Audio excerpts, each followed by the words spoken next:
क्या आपके फादर की डेथ हो गई? हाँ, डेथ हो गई। वो डेड बॉडी उधर मेरे पापा की पड़ी है, 2 घंटे से उधर ही है, धूप में रखी है। अभी मैंने सीएम सर से भी बात करी, अगर सीएम सर को हेलीकॉप्टर मिल सकता है तो ये डेड बॉडी को क्यों नहीं मिल सकता? हम डीएम भी तो गया है। हाँ, तो उनसे भी मैंने बात करी। सर ने भी बोला कि अभी मैं करवाता हूँ। डीएम ने क्या बोला? उन्होंने बोला आधे घंटे वेट कर लो, करवाता हूँ। अभी बोल रहे कि टीम आएगी, वो उठा के ले जाएगी। अभी आप उठा के ले जाओगे तो 5-6 घंटे नीचे उतरने में लग जाएंगे। मेरे को ले जाना है गुजरात, तब तक हालत क्या होगी डेड बॉडी की। जी हां दोस्तों, एक बेटा गुहार लगाता रहा और मदद नहीं मिली। दोस्तों, केदारनाथ से आई ये बेहद ही गंभीर और संवेदनशील खबर ने सबको झकझोर कर रख दिया, सिस्टम पर सवाल खड़े कर दिए। जहां एक श्रद्धालु की मौत के बाद उसके परिजन मदद की गुहार लगा रहे थे, लेकिन राहत नहीं मिल पाई। राहत नहीं मिल पाने को लेकर अब गंभीर सवाल खड़े हो रहे हैं। आखिर क्यों समय पर सहायता नहीं मिल पाई? क्या व्यवस्थाओं में कहीं बड़ी चूक है? व्यवस्थाएं बढ़िया हैं, इसका दावा किया जा रहा है। इस पूरे मामले में प्रशासन का रवैया सवालों के घेरे में क्यों आ गया? जवाब खोजने होंगे ना। पूरी खबर बताऊंगा आपको इन्हीं सवालों के साथ अपनी इस रिपोर्ट में।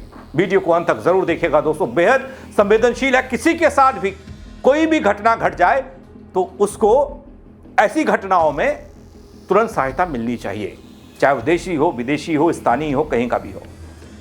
नहीं दे पाते तो फिर दावा मत कीजिए। नमस्कार, पहला आंख में पंकज रौतेला, आप देख रहे हैं अपना उत्तराखंड न्यूज। दोस्तों, केदारनाथ धाम आस्था है, श्रद्धा है, विश्वास का वो केंद्र है जहां हर साल लाखों श्रद्धालु बाबा केदार के दर्शन के लिए पहुंचते हैं, शीश नवाते हैं। लेकिन इस बार यात्रा की शुरुआत एक ऐसे दर्दनाक और विवादित मामले से हुई है जिसने पूरे सिस्टम को कटघरे में खड़ा कर दिया। एक के बाद एक सवाल हो रहे हैं। गुजरात से आए श्रद्धालु दिलीप भाई माली की यात्रा के दौरान हार्ट अटैक से मौत हो गई। यह घटना अपने आप में बेहद दुखद है दगड़ी, क्योंकि केदारनाथ जैसे ऊंचाई वाले क्षेत्र में स्वास्थ्य जोखिम पहले से ही ज्यादा रहता है। और यही कारण है कि जानकार बार बार यह सलाह देते हैं कि यात्रा से पहले मेडिकल जांच जरूर कराएं।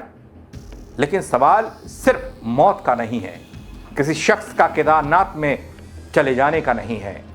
सवाल इसके बाद की व्यवस्था का है, उस व्यवस्था को लेकर जिसको लेकर एक बेटा गुहार लगा रहा है।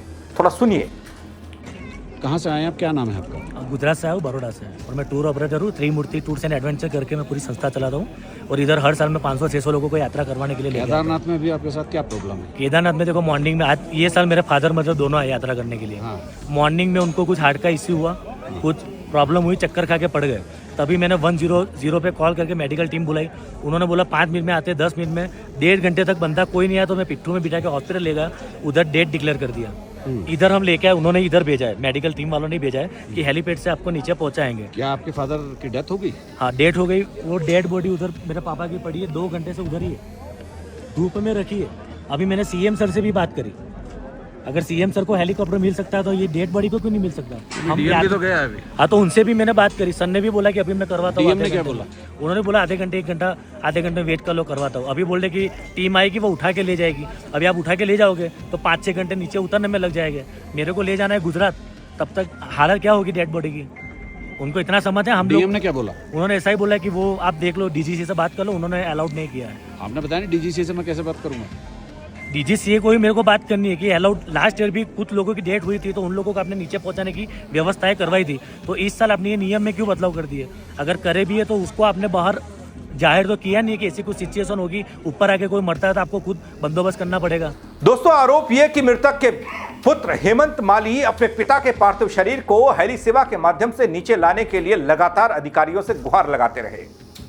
उन्होंने रुद्रप्रयाग प्रशासन से मदद मांगी, लेकिन उन्हें डीजीसीए की अनुमति का हवाला दिया गया। डीजीसीए की अनुमति का हवाला देकर रोक दिया गया। सवाल बड़ा यह है, क्या आपात स्थिति में मानवीय संवेदनाएं नियमों से पीछे हो जाती हैं? क्या नियम इतने कठोर हैं, इतने कठोर बनाए गए हैं इस यात्रा के कि इंसानियत से भी ऊपर चले जाएं?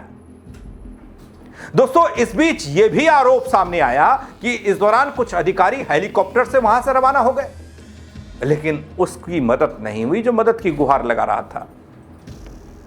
अगर डीजीसीए की अनुमति जरूरी थी तो यह आवाजाही कैसे संभव हुई, जो एक बड़ा अधिकारी सीधे हवा में उड़ गया? क्या नियम सभी के लिए समान नहीं है? यह पद और स्थिति के अनुसार नियम बदल जाते हैं पल पल में। सुबह से दोपहर तक मृतक का पार्थिव शरीर हेलीपैड पर पड़ा रहा। करीब 12:30 बजे का वक्त उसे हेली सेवा मिल पाई। इस देरी में सिर्फ एक तकनीकी देरी थी या सिस्टम की संवेदनहीनता थी? यह सवाल पूछा जा रहा है। देश के विदेश के तमाम पर्यटक इस घटना को देख रहे हैं। सोशल मीडिया के जरिए यह वीडियो पहुंच रहा है। किरकिरी देवभूमि और बीकेटीसी के साथ सरकार की हो रही है। सिस्टम पर सवाल होने लगा है कि व्यवस्थाएं क्या हैं?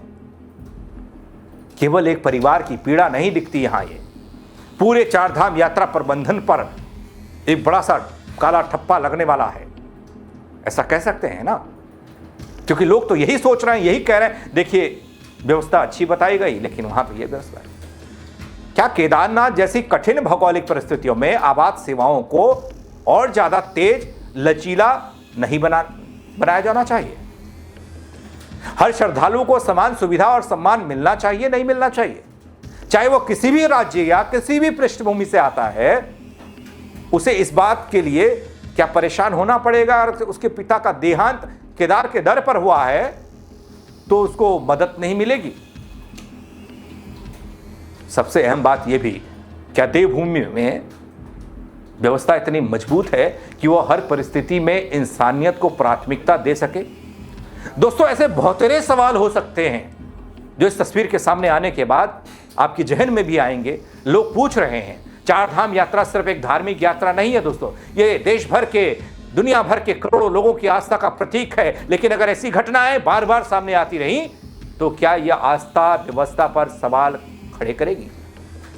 अब निगाहें प्रशासन पर है। क्या इस मामले की निष्पक्ष जांच होगी? क्या भविष्य में ऐसी घटनाओं पर रोक लगेगी? कोई ठोस नीति बनेगी? या फिर यह मामला भी कुछ दिनों में चर्चा में रहेगा और उसके बाद गायब? दोस्तों, असली सवाल और छूट जाता है पीछे। क्या यात्रा सुरक्षित है चारधाम की? तमाम तरह की व्यवस्थाएं तो हैं, लेकिन यहां पर जब किसी के साथ कोई घटना या दुर्घटना घटती है, उसके लिए कितनी सुरक्षित है? सिर्फ दिखने में सुरक्षित लगती है?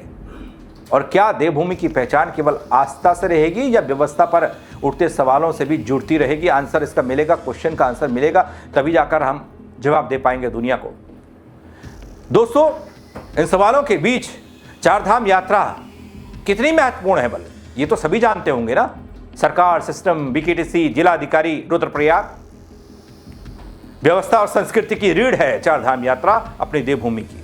ये राज्य के पर्यटन उद्योग का मुख्य आधार है चारधाम यात्रा, जो लाखों स्थानीय लोगों के लिए रोजगार, होटल, परिवहन, गाइड, पूजा सामग्री, हर चीज से जुड़ा हुआ है। धार्मिक आस्था का सबसे बड़ा केंद्र है बाबा केदार। यह यात्रा राज्य की आय का प्रमुख स्रोत में से एक है। दोस्तों, आर्थिक आधार कैसे मजबूत होता है इससे? उत्तराखंड की अर्थव्यवस्था के लिए सबसे महत्वपूर्ण क्यों माना जाता है इसे? स्थानीय निवासियों को प्रत्यक्ष अप्रत्यक्ष रोजगार कैसे देती है चारधाम यात्रा? ये तो सभी जानते हैं। धार्मिक और आध्यात्मिक महत्व को भी जानना चाहिए। हिंदू धर्म में यमुनोत्री, गंगोत्री, केदारनाथ, बद्रीनाथ की यात्रा को मोक्ष प्राप्ति और पापों से मुक्ति का मार्ग माना जाता है। गुजरात से आए एक इंसान ने मोक्ष प्राप्ति की बाबा केदार के दर पर और उसे प्रशासनिक अमले ने धुतकार दिया। पर्यटन को बढ़ावा मिलेगा, ऐसी रणनीति बनाई जा रही है। उत्तराखंड के पर्यटन क्षेत्र का मुख्य स्तंभ बाबा केदार, बद्री विशाल, गंगोत्री, यमुनोत्री, धार्मिक पर्यटन, तीर्थाटन जिसे कहते हैं, जिससे राज्य में हर साल लाखों तीर्थार्थी आते हैं। बुनियादी ढांचे का विकास होता है। पर्वतीय क्षेत्र में सड़क, स्वास्थ्य, संचार जैसी मूलभूत सुविधाओं में सुधार होता है। इसी वजह से संस्कृति का संरक्षण होता है चारधाम यात्रा से। यह देवभूमि की सांस्कृतिक विरासत को जीवित रखने और बढ़ावा देने में महत्वपूर्ण भूमिका निभाती है हमारी चारधाम यात्रा। वरना कौन पूछता? लेकिन व्यवस्था देने में नाकामयाब है आप। 2026 चारधाम यात्रा को ज्यादा व्यवस्थित और सुरक्षित बनाने के लिए प्रशासन विस्तृत इंतजाम करने का दावा करता है, जिसमें अनिवार्य ऑनलाइन रजिस्ट्रेशन की व्यवस्था हो गई, स्वास्थ्य सुविधाओं पर जोर दिया गया लेकिन एक मृत पड़े हुए व्यक्ति को हेली सेवा नहीं मिल पाई। अच्छा, ये होता कि बेटा बाप के शव को कंधे पर रखता और पैदल चल देता वहां से। जवाब देते नहीं बनता बीकेटी से, जिलाधिकारी रुद्रप्रयाग से और सरकार से। क्या कहेंगे आप?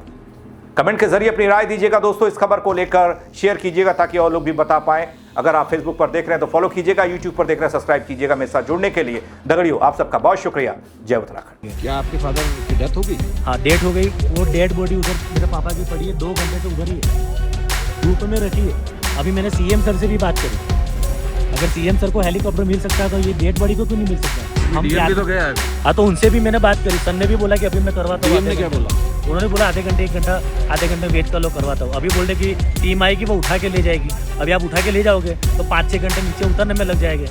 मेरे को ले जाना है गुजरात, तब तक हालत क्या होगी डेड बॉडी की?